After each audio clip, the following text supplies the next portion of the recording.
Topic is electric potential due two point charge. तो हम लोगों ने पहले देख चुके थे कि इलेक्ट्रिक पोटेंशियल होता क्या है और इलेक्ट्रिक पोटेंशियल को डिफाइन कैसे करते हैं और इलेक्ट्रिक पोटेंशियल का फॉर्मूला क्या होता है। तो electric potential due two point charge समझने से पहले हम एक बार फिर समझते हैं कि इलेक्ट्रिक पोटेंशियल क्या होता है। तो अगर इलेक्ट्रिक पोटेंशियल को डिफाइन किया जाए then we can define like कि electric potential is the amount of work needed to move a unit positive charge. ठीक है, यूनिट पॉजिटिव चार्ज को आपको क्या करना है, मूव करना है। कहां से? इन्फिनिटी से किसी एक पॉइंट में इलेक्ट्रिक फील्ड के अंदर। ठीक है, तो बट ध्यान रहे कि उस चार्ज को आपको एक्सेलरेट नहीं करना है, विदाउट एक्सेलरेशन। तो उस केस में जो आप यूनिट पॉजिटिव टेस्ट चार्ज को और यूनिट पॉजिटिव चार्ज को मूव कर रहे हैं इन्फिनिटी से इलेक्ट्रिक फील्ड में किसी एक पॉइंट तक, तो वहां तक जो आपने काम किया, तो उस वर्क का जो मैग्नीट्यूड होगा that magnitude is defined as electric potential.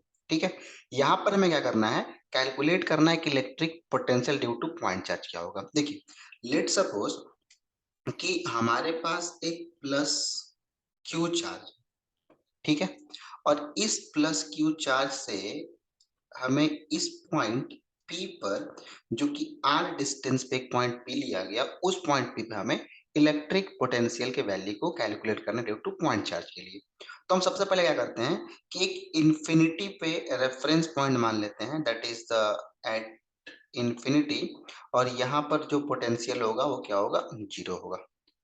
ठीक है, अब क्या करते हैं, वैसे हम एज्यूम करते हैं कि इस इन्फिनिटी पॉइंट पे हमारे पास, इस इन्फिनिटी पे हमारे पास एक यूनिट पॉजिटिव चार्ज जिसकी वैल्यू क्या है, 1 कूलम है। अब इस 1 कूलम वैल्यू चार्ज को आप क्या करते हैं, लाते हैं, और लाने में पॉइंट पी तक जो आप काम करते हैं that work is called electric potential at point P. तो अगर आप इस यूनिट पॉजिटिव चार्ज को इन्फिनिटी से लाते हैं पॉइंट पी तक, तो हम पहले क्या करते हैं, एक पॉइंट एज्यूम कर लेते हैं, that point, let suppose that point is a. ठीक है, अब आपने क्या किया, इस पॉइंट ए पर इन्फिनिटी से पहले एक कूलम्ब चार्ज को लेकर के आए। अब देखिए, अगर आप यहाँ पर एक कूलम्ब चार्ज को लेकर के आते हैं, तो ये भी चार्ज कैसा, पॉजिटिव, और यहाँ पर भी चार्ज कैसा, पॉजिटिव। तो इनके बीच में एक इलेक्ट्रोस्टैटिक फोर्स काम करेगा, और इलेक्ट्रोस्टैटिक फोर्स कैसा होगा, रिपल्सिव नेचर का होगा, अलोंग टू लाइन ज्वाइनिंग होगा। तो मान लेते हैं क्या कि इस पॉइंट से चार्ज तक का जो डिस्टेंस है, लेट सपोज एक्स मान लेते हैं। ओके, लेट सपोज इसको हम लोग एक्स मान लेते हैं। तो यहाँ पर क्या हुआ, एक इलेक्ट्रोस्टैटिक फोर्स काम करेगा, let suppose this is the repulsive force, क्योंकि दोनों चार्ज सेम नेचर के हैं। तो ये आपका हो गया F E, that is electrostatic force. अब इस इलेक्ट्रोस्टैटिक फोर्स के आप मैग्नीट्यूड को कूलम्ब्स लॉ के अकॉर्डिंग लिख सकते हैं, दैट इज के क्यू इंटू 1/x²। तो ये वैल्यू हो जाएगा के क्यू बाई x²। ठीक है, ये हो गया।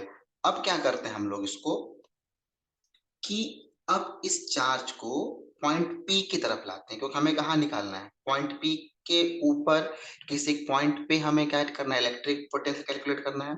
तो लेट सपोज कि अगर इस चार्ज को थोड़ा हम डिस्प्लेस करते हैं पॉइंट P की ओर, and that is the small displacement that is called dx।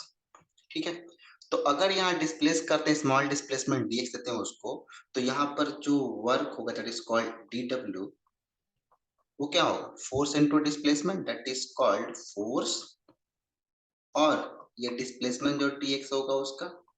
अब देखिए, ये डॉट प्रोडक्ट है वेक्टर का फोर्स और डिस्प्लेसमेंट का। तो अगर आप इसको डॉट प्रोडक्ट को ओपन करते हैं, तो ये आपके पास हो जाएगा F D x cos theta. Theta क्या है, एंगल है, किसकी किसके बीच का, फोर्स और डिस्प्लेसमेंट के बीच का। तो अगर आप यहाँ पर देखें, तो ये फोर्स और डिस्प्लेसमेंट के बीच का एंगल कितने डिग्री का, 180 डिग्री का है। तो इसको आप लिख सकते हैं D W is equal to F into D X into cos 180 degree. और कॉस 180 की वैल्यू कितना होता है, -1। तो यहाँ से डी डब्ल्यू कितना हो जाएगा, माइनस का एफ इंटू डी एक्स, क्योंकि कॉस 180 कितना होता है, इज इक्वल टू -1। ओके, अब देखिए यहाँ से जो आपका F है ये इलेक्ट्रोस्टैटिक फोर्स है F और आपने उसका वैल्यू पहले से कैलकुलेट कर चुके हैं। तो क्या हम इस DW को लिख सकते हैं माइनस F का वैल्यू पुट कर देते हैं, it is KQ upon x square into dx। Okay, अब देखिए स्मॉल डिस्प्लेसमेंट था और हमें क्या करना है, टोटल वर्क चाहिए। ये स्मॉल डिस्प्लेसमेंट के चलते एक छोटा वर्क डब्ल्यू था, हमें क्या करना है, टोटल वर्क का मैग्नीट्यूड किसके बराबर होगा, उस पोटेंशियल के बराबर होगा। तो हमें टोटल वर्क चाहिए, तो टोटल वर्क के लिए यहाँ क्या कर सकते हैं, इसको हम इंटीग्रेट कर देते हैं। तो जैसे इंटीग्रेट करते हैं इसको, तो हमें लिमिट चाहिए इंटीग्रेशन के लिए। तो आपने वर्क कहाँ से कहाँ करना स्टार्ट किया, इन्फिनिटी से और कहाँ तक लाने के लिए, पॉइंट पी तक लाने के लिए। और पॉइंट पी तक का आपका डिस्टेंस कितना है, आर है। तो लिमिट कितना हो जाएगा इसका, जीरो से लेकर के आर तक, सॉरी इन्फिनिटी से लेकर कहां तक, आर तक। तो अगर आप इसको इंटीग्रेट करते हैं तो डी डब्ल्यू का इंटीग्रेशन डब्ल्यू हो जाएगा, और इसको आप इंटीग्रेट करते हैं that is minus K Q by x square into D x, limit infinity से आर तक। अब इस इंटीग्रेशन में जो टर्म कांस्टेंट है उसको बाहर कर लेंगे, तो ये क्या हो जाएगा, तो इसको माइनस के और क्यू को बाहर कर लेते हैं, तो ये बचेगा आपके पास इंफिनिटी से R that is 1/x² into D X. ठीक है, अब देखिए ये w is equal to minus K into Q integration infinity से आर, इस 1/x² को आप लिख सकते हैं x का पावर -2 इंटू डी एक्स। ठीक है, अब इस इंटीग्रेशन को आगे प्रोसीड करते हैं। तो यहाँ से w is equal to minus K Q, अब इंटीग्रेट करना है इसको। ठीक है, तो x के पावर -2 का इंटीग्रेशन क्या हो जाएगा, दैट इज x का power -2 plus 1 by -2 plus 1। Okay, ध्यान रखेंगे इंटीग्रेशन ऑफ x का पावर का फॉर्मूला क्या होता है, x का power n plus 1 by n plus 1। Okay, तो यहाँ से आप लिमिट लिख लेंगे, लिमिट कहाँ से कहाँ तक, इन्फिनिटी से आर तक है। तो ये W क्या हो जाएगा, माइनस के क्यू, ये x की वैल्यू पावर -1 और ये -1 हो जाएगा इन्फिनिटी से कहाँ तक, आर तक। ये माइनस से माइनस कैंसिल हो जाएगा, तो W is equal to K Q, और ये x के पावर -1 को आप क्या बोल सकते हैं, 1/x बोल सकते हैं। और लिमिट इन्फिनिटी से आर तक, लिमिट लिखने का तरीका क्या होता है, upper limit minus lower limit. तो अपर लिमिट लिखते हैं यहाँ से k q, that is upper limit कितना, आर है तो 1/r minus lower limit that is 1/इंफिनिटी, और 1/इंफिनिटी कितना हो जाएगा, जीरो हो जाएगा। तो ये W क्या हो जाएगा, दैट इज के क्यू बाई आर हो जाएगा। ठीक है, ये W क्या हो जाएगा, के क्यू बाई आर हो जाएगा। अच्छा, क्या डिफिनेशन था इलेक्ट्रिक पोटेंशियल का, कि उस यूनिट पॉजिटिव चार्ज को लाने में जो आपने वर्क किया, उस वर्क के मैग्नीट्यूड को हम लोग क्या करते हैं, कंसीडर इलेक्ट्रिक पोटेंशियल करते हैं कंसीडर। तो इस W को हम बोल सकते हैं that is electric potential at point P is equal to K Q upon R. ठीक है, के क्यू अपॉन आर, ये आपका फॉर्मूला है। तो आप सिंपल ध्यान रखेंगे कि electric potential due two point charge हमें निकालना है, तो उसके लिए आप सिंपल फॉर्मूला के क्यू अपॉन आर यूज करेंगे। और आपको ये के के बारे में पता है पहले से, कूलम्स लॉ के according that is v is equal to 1/4 pi epsilon naught q upon r। ठीक है, के का वैल्यू कितना, 1/4 पाई एप्सिलॉन नॉट, और यहाँ तो फिर 9 इंटू 10⁻⁹ वैल्यू आपको याद होगा कूलम्स लॉ में। ठीक है, हम लोग ऑलरेडी डिस्कस कर चुके हैं। अब देखिए यहाँ पर जो आपका पोटेंशियल है वो चार्ज के मैग्नीट्यूड पर डिपेंड करता है, और किसके ऊपर, डिस्टेंस के ऊपर, पॉइंट का सेपरेशन है उसके ऊपर डिपेंड कर रहा है।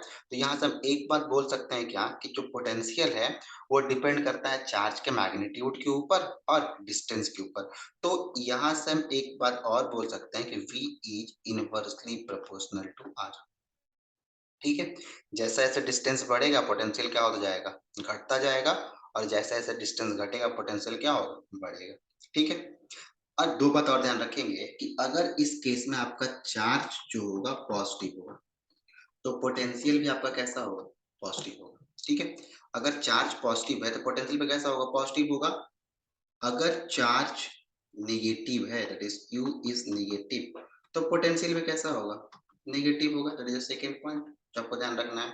ठीक है, और इसमें सबसे इंपॉर्टेंट पॉइंट ये फॉर्मूला ध्यान रखेंगे कि फॉर्मूला कैसे ड्राइव किया, मैंने भी दिखा दिया आपको। आपके काम की चीजें ये है कि आप फॉर्मूला को एक बार समझें और फॉर्मूले को याद रखें, और इसके ऊपर हम लोग क्वेश्चन करेंगे।